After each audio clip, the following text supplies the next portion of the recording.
What would your life be like if you had God power? To hold God power means no more waiting. The bank balance changes, the call comes. The future you wanted shows up now. This isn't theory, it's law. A simple three-step formula. And Neville Goddard dared to reveal the three-step formula in a rare lecture that was purposely hidden from 99% of the world. Why? Because when Neville spoke it was terrifying in its power. You are not some little worm crawling the earth. You are God himself, and when you awaken, you will know it. I may forget who I am, where I am, what I am, but I cannot forget that I am. The very center of consciousness is the feeling of I am. That awareness is God. You are God. He then revealed 3 simple steps to activate that God power. When you apply them, it isn't slow, it isn't struggle. Neville said, Because creation is finished, what you desire already exists. It is excluded from view because you can see only the contents of your own consciousness. Which means the life you want is already here, waiting. These steps make it appear as quickly as the click of a finger. Even the CIA confirmed consciousness bends time, space, and reality itself. In 2003, they declassified the Gateway Project. Proof your mind can literally bend reality. The steps and effects of the God formula were so bold, Neville called them dangerous. Because it's strong enough to also affect the lives of others, for better or worse. Sit tight. You're about to discover the exact 3 steps to activate your God power. But here's the catch. Without these 3 steps, you'll waste years. Filling vision boards, chasing rituals that lead nowhere, repeating affirmations, and yet every morning you will wake up to the same empty bank account, the same empty bed, the same problems staring back at you. Neville cut through all of that. He said those rituals are empty shadows, lifeless, powerless, just noise. A ritual is a meaningless act unless you inwardly enter the state you desire. It is not the outer action, but the inner assumption that brings it to life. That's why he bypassed useless rituals completely. He discovered a higher law. A God formula that forces the outer world to rearrange itself to match your inner state. This isn't make-believe. This is documented law. But here's the catch Neville warned of. This law, once activated, never switches off. It doesn't pause. It doesn't ask if your state is noble or destructive. It simply obeys. And it doesn't just shape your life. It can alter the course of other people's lives, lifting them higher or pulling them down, all through the power you hold. Man is ever outpicturing what he is conscious of being. The law delivers the lovely and the unlovely alike. And here's the reward. Align with it.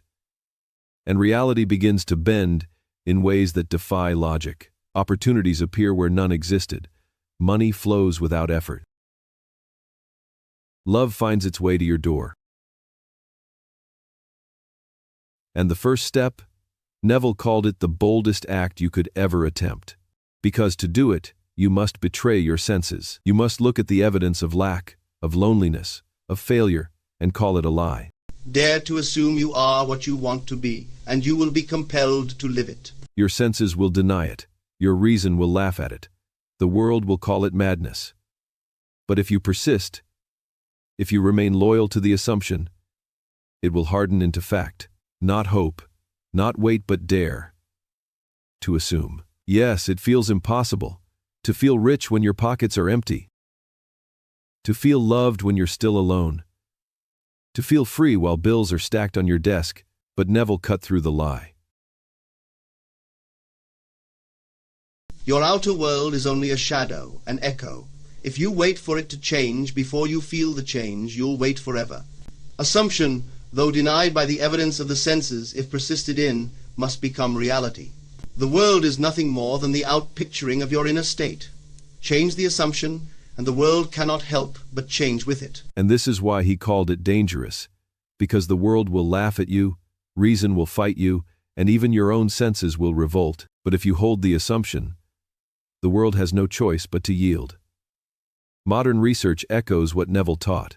Your brain doesn't know the difference between an imagined event That's why Olympic athletes rehearse victories in their minds before they ever step on the track. The body responds, as if the win already happened. So how do you use it? Before you sleep tonight, close your eyes.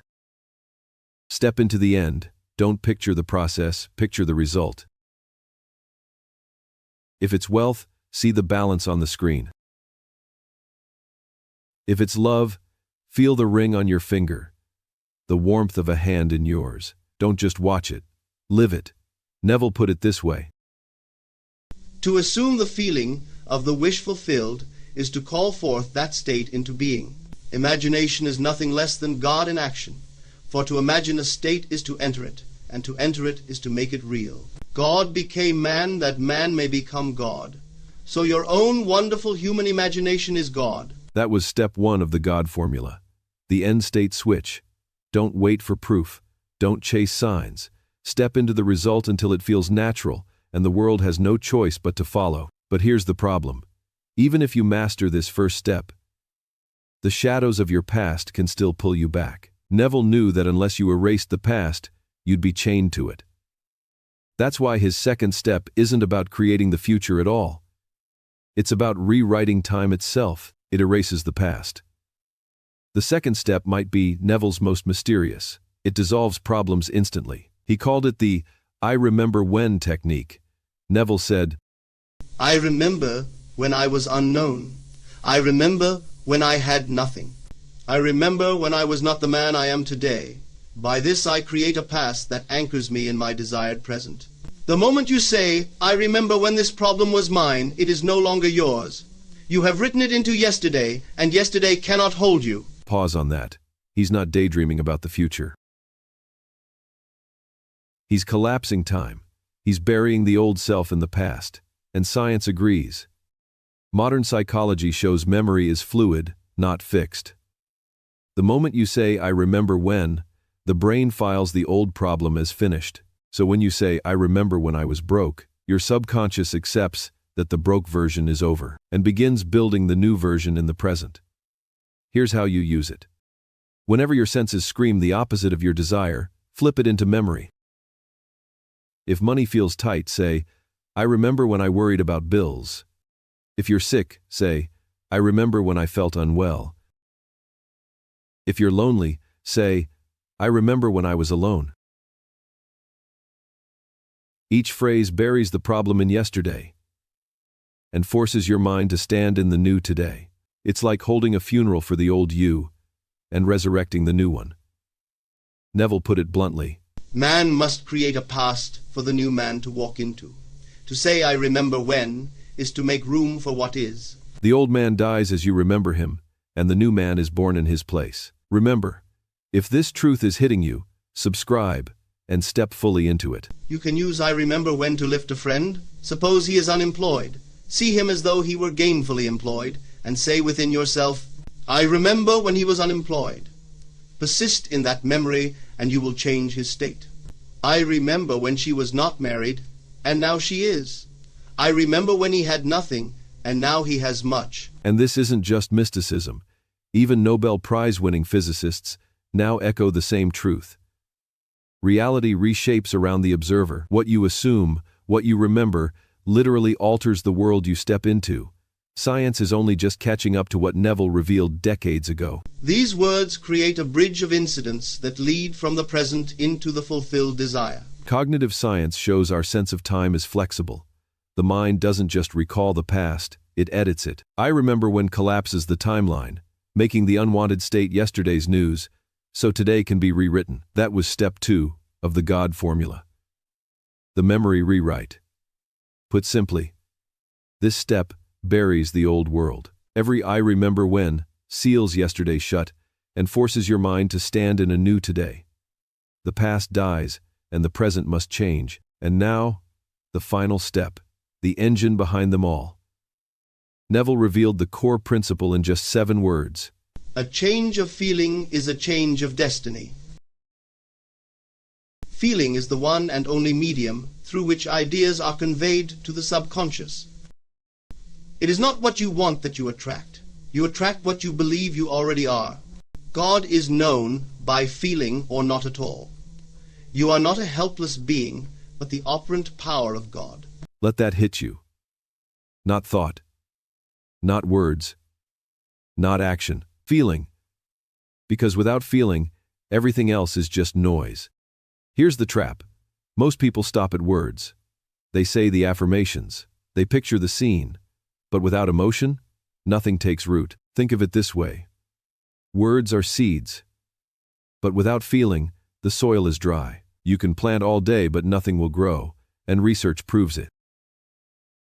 Brain scans show that emotion doesn't just color experience. It hardwires it into your nervous system. That's why trauma can haunt us for decades. But it's also why joy and gratitude can rewire the brain in an instant. Neville said it clearly. It is not the words that matter, but the feeling. If you persist in the assumption your desire is fulfilled, you cannot fail to realize it. The subconscious is moved by feeling alone. So how do you use it? Don't just picture what you want.